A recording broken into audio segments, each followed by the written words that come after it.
Анда эмес убада берилген шар боюнча видео.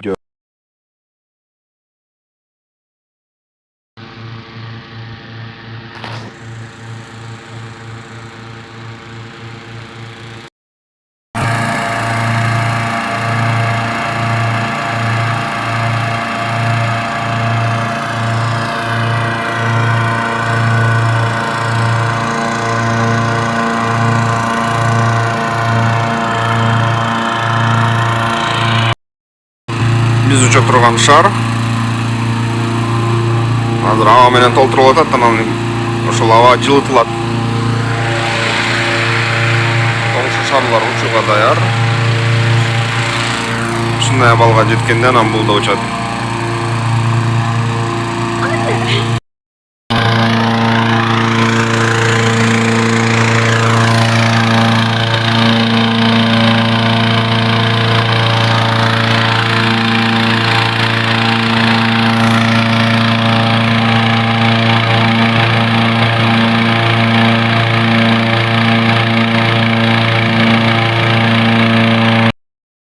Our flight time 1 hour. Maybe 10 minutes more, maybe 10 minutes less. It depends on the wind direction and landing place. We have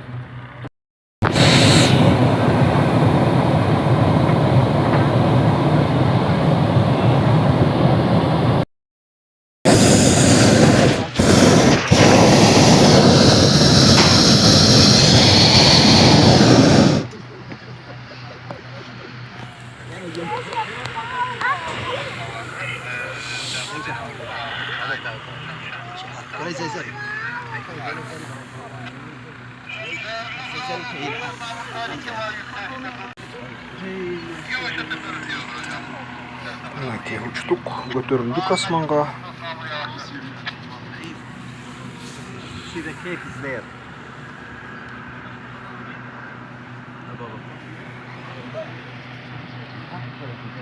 Биз менен бирге көрөтасыздар, асманга бир 100дөн ашык шар көтөрүлдү. Ушул эле 5 карашта байкасаңар бир 30-40ты санай аласыздар. Шарды бизнес катары карасаңар, бир ушундай баасы $120,000 болчу 2 жыл мурда, азыр бүгүнкү күндө $130-150,000 чейин барып калат. Кыскача Каппадокия боюнча айтса, Каппадокия бул деген Каппадокия сөзүндө айтылат, бул деген көп ат така же болбосо аттан сонун аттардын мекени деген деп которулат. Бул жерде вулканикалык туф тоолорду бир канча жыл, 1000 жыл мурда ошо адамдар алгачкы өзүнүн мындай каптарын жасашкан, үнкүрлөрдү жасашкан, тоолорду тешип, үнкүр кылып жашап келишкен. Кийин ошол 8 цивилизация ошол жерде үстөмдүк кылган. Негизи бул жөн эле айыл болчу, эч кимге керек эмес болчу, буга туризм аз болчу өзүнчө. Анан 4-5 жыл мурда эле ЮНЕСКО ошо Түркиянын Каппадокиясын дүйнөлүк адамзаттын баалуулуктарына киргизгенден кийин мамлекет буга көңүл бөлүп, аябай катуу тез туризм тарабынан бул жер өнүгө баштады. Бул жерде Каппадокияда шарларды жергиликтүү мындай усталар өзүлөрү жасашат. Кээ бир шарларды сырттан сатып алып келишет, Европадан. Шарлар негизи ошо баягы жергиликтүү материалдардан да, алып келинген материалдардан да жасалат. Каркасы авиациялык атайын эритмелер. Андан сырткары корзинасын ушул камыштан жасашат. Эми ал камышта жөн камыш эмес, ал деген көбүнчө мындай Кытайдан алып келинген же Вьетнамдан алып келинген атайын ошо бамбук сыяктуу материал, аябай бышык.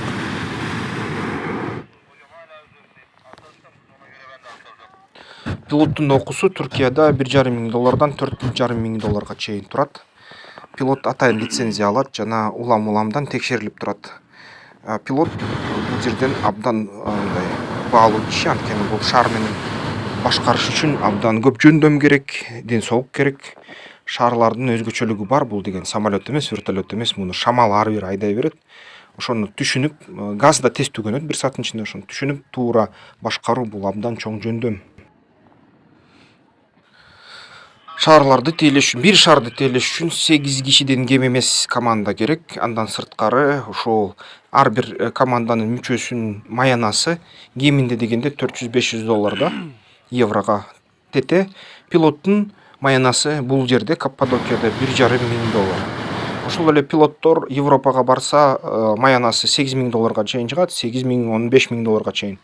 Ал эми Танзанияга барса, Африкага, аяктан ошол эле пилоттун маянасы $7,000 тегерегинде. Кышында билеттин баасы €60 бир кишиге. Кичүү балдарга бул шаарды отурууга 7 жашка чейин тыюу салынат. Шамал үйлөп калса же аба ырайы өзгөрүп калса, шаардын учуусуна тыюу салынат. Шамал жакшы болуп, баягы атайын сенсорлор, атайын жабдыктар аба ырайы жакшы болот дегенди билдирсе, ошондо гана шаар учат. Жай кезинде, жылуу кездерде ушул шаардын бир билетинин баасы киши башына €110. Ушул жылдан баштап €120-150 чейин чыгып кетет деген имиштер айтылды. Ушул шаарга отурсаңар, сиздердин баягы тобокелдиктер өзүңүздөрдүн мойнуңуздарга илинет. Атайын тизмеге атыңызды жазып колуңузду койдурат. Ошол тизмени атайын баягы тобокелдиктен мындай бүт тобокелдиктер өзүмө алдым, жана жоопкерчиликти өзүмө алам, жоопкерчиликти ошол шаар айдаган компаниядан чечем деген кагазга тизмеңиз тиркелип коет. Ошон үчүн эгерде шаар куласа, эч кандай компенсация ала албайсыздар. Эгерде мисалы үчүн мамлекет тарабынан кандайдыр бир атайын программа көрүлбөсө, анда ошол менен бүттү да. Ошон үчүн ушундай бизнес моделди колдонушат. Шаарлар бирок сейрек түшөт. Бирок кээде ар кандай нерселер болуп кетет экен. Мисалы үчүн корзина оңколуп калышы мүмкүн, шамал үйлөп. Ар кандай нерселер болушу мүмкүн. Кээде шаарлар түшөт, бирок ал боюнча жергиликтүү маалымат булактарын аябай аз жазышат. Анткени бул туристтерди жүрөгүн түшүрөт. Туристтерге начар маалымат түшүп калат деп булар аябай дыкаттык менен ар бир маалыматты башкарышат. Кээ бир учурларда бул Каппадокия өрөөнүнүн үстүнөн 1000ге чейин шар көтөрүлөт деп айтылат. Шаар ээлеринин айтуусу боюнча, бир шаар өзүн бир жылда актап коет. Анткени башка жерлерге караганда бул жерде Каппадокияда шаарлар тоголок жыл бою учушат. Ошондо аба ырайды эске алганда, начар аба ырай жылына бир 100 күндөй, 120 күндөй болот. 200 күндөй, мындай 240 күндөй Каппадокияда аба ырайы жакшы, шаар учканга мүмкүнчүлүк бар. Ошон үчүн жыл бою уча берет. Кышында да, күзүндө да, жазында да, жайында да. Учканда дагы ошол баалары ойной берет, өзгөрө берет. Кышында бир аз туристтер азыраак болот. Бирок айтуулар боюнча ушул шаардын өзүнүн кетирген акчасын $120,000-150,000 бир жылда көтөрүп коебуз дейт. Бул деген эгерде кошумча чыгымдарды эске алганда. Кошумча чыгымдарды эске алса, анда негизи ошол маяналар менен, салыктар менен жана башка чыгашалар менен, ошол эле газга кетет чыгаша, ошол эле ангарда сакташ керек, бензинге кетет, анткени атайын машиналар менен шаарды ары бери алып барып туруш керек. Рекламасына кетет, баарына баягы отелдерге, туристтик компанияларга акча төлөш керек. Ошонун баарын эске алганда, шаардын өзүн актоосу 3-4 жылга барып калат да. Менин оюмча бул бизнестин тобокелдиктери өтө эле жогору, анткени учуп көрдүк. Көрүнүп атат, негизи пилот жакшы болсо баары жакшы.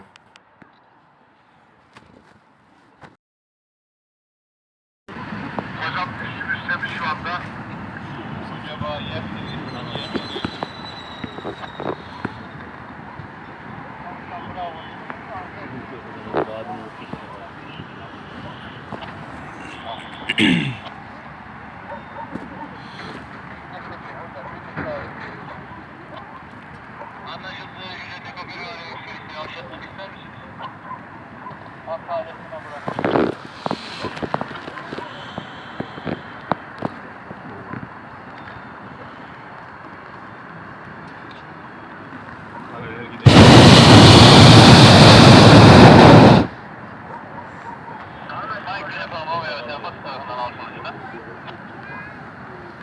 Üç kez sarf.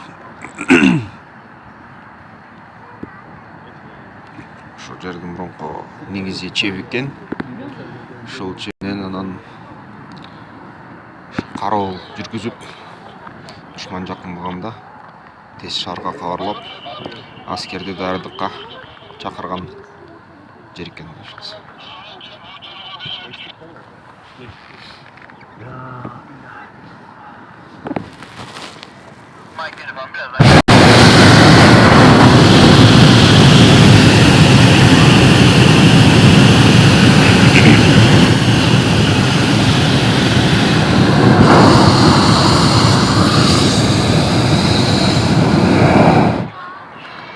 Жерді қайсы асқан алуа ішінде же өгүчкөндөрү же баягы жалгыз жашаган атайын элден алыс кеткен.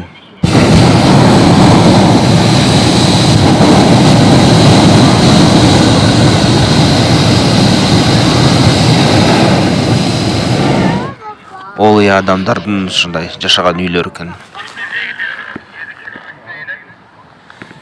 Бирок пилот начар болсо, кичине эле мындай кайдыгер карап койсо өз ишине бул аябай кооптуу. Анткени бул жерде элестетсеңер, мындай шейшелке окшогон эле ткань, атайын албетте баягы авиацияга колдонулган ткань, мындай материал негизи ушуну кармап турат да, ысык аба менен кармап турат сиздерди. Бирок кичине эле мындай шамал же болбосо баягы жыртык кетсе, же клапанды туура эмес ачып ийсең, же туура эмес отуруучу точканы мындай тандай ийсең, ошондо чатак эле болот. Шар түшүп кетсе, бул жерден парашют эчтеке жок, бийиктик 1000 метр, 500 метр, кээде 20 метрге чейин болот. Ушундай бийиктиктен түшсөң, аман калуу кичине мындай маселе да. Ошон үчүн пилоттун көп нерсе көз каранды.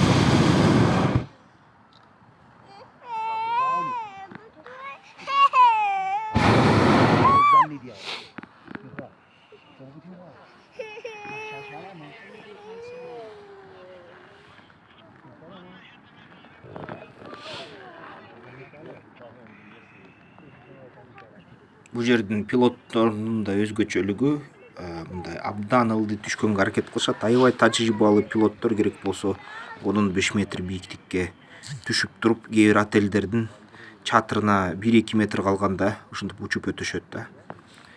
Албетте ойношот ушинтип, бирок өз күчтөрүнө ишенген жана шаардын баягы ар кайсы ситуацияда шамалда кандай өзүн алып барарын билген тажрыйбалуу пилоттор ушинтет.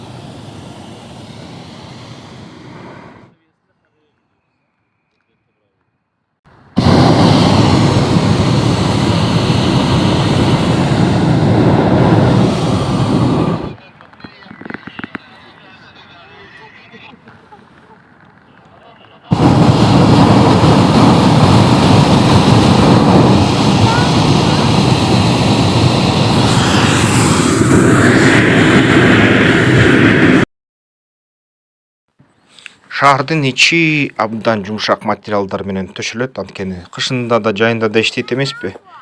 Бул жерде бир начар нерсеси, кышында минустук температура менен көтөрүлгөндө аябай суык болот, бир топ эле суык болот. Өйдөн чыккан сайын -4, -5 градуска чейин чыгып кетет. Ал эми жайында деле, мисалы үчүн, ошо жер кыртышында 24-25 градус болсо, таң атпай көтөрүлгөндө 10-15 градус болуп кетет, суугураак болот. Ошон үчүн шаарга чыксаңар кийингиле. Мына мен айткандай материалдар ушундай, авиациялык алюминий көрүп атасыздар. Аны Түркиянын өзүндө чыгат экен. Анан тиякта стропалар менен, мисалы үчүн, парашют ткань, бул жибектен жасалат экен, же болбосо атайын синтетикалык материалдан аябай бекем. Мына азыр ушул булуттардын арасына көтөрүлдүк. Булуттун ичинде.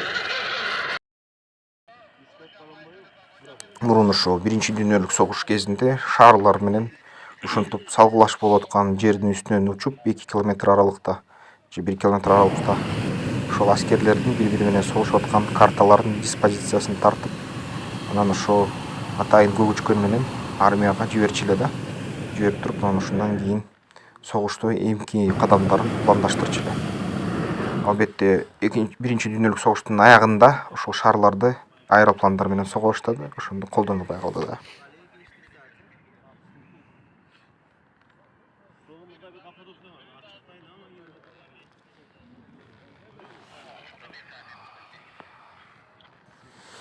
Менин оюм боюнча Кыргызстанга деле колдонсо болот, бирок бул шамалдан аябай көз каранды болгондуктан Кыргызстанга колдонушу чектелүү болуш керек.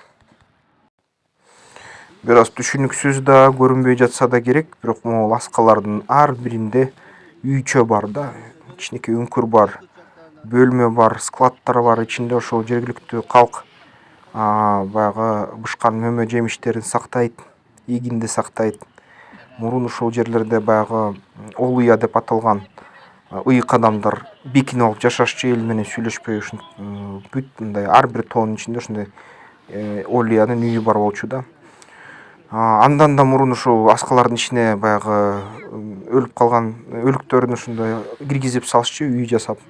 Кийин ал нерсе жасалбай калды.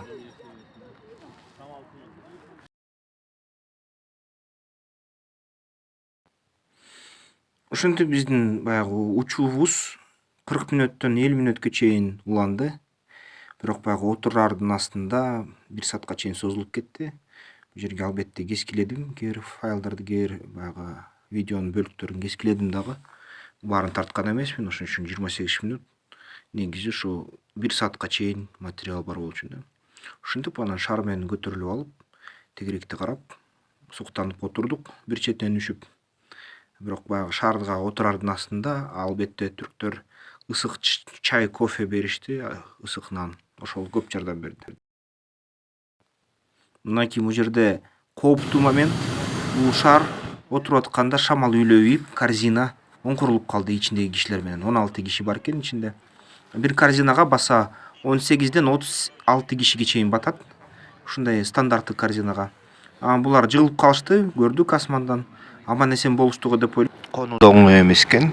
Шамал үйлөбөсө элдер чалкасынан кетип калат экен.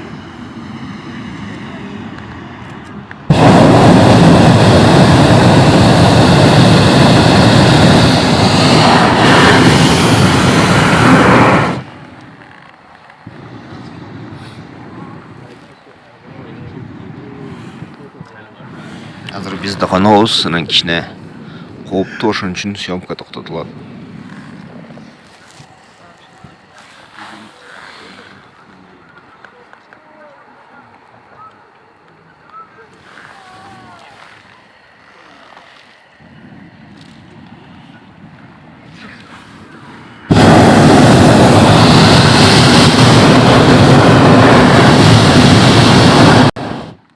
Ушул тапта биздин пилот конууга жер издеп жатат дагы, таба албай атат. Бир жерге коном десе шамал үйлөбүп, баягы проводдор жолдо шүйүп, алардан качып, кайра көтөрүлүп, кайра түшүп, бир жерден дагы коноюн десин, ушинтип үй болуп, ушун бир нече жолу ушун конгонго аракет кылды дагы. Акырында конор жерди айгинеледи.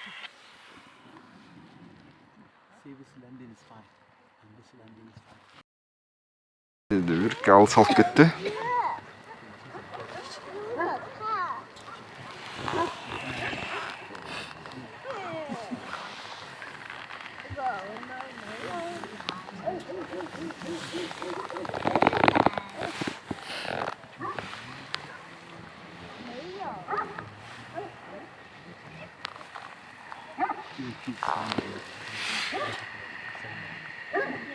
Upload'un atlayan nerede?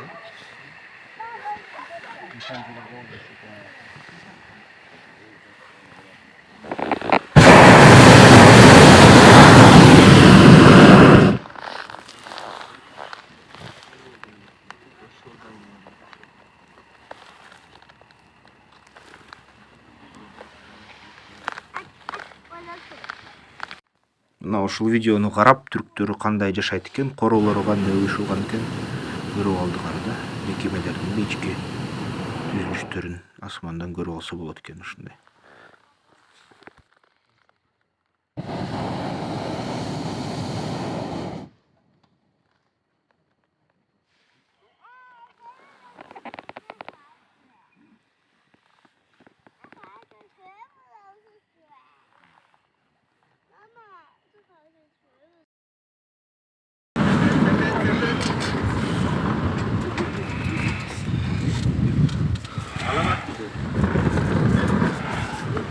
Abi ileri git, ileri.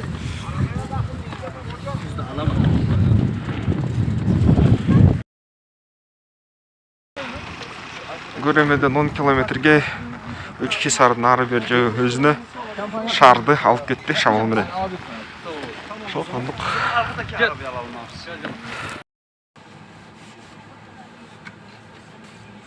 Анда эмесе эмки видеолордон көрүшкөнчө, урматтуу көрүүчүлөрүм.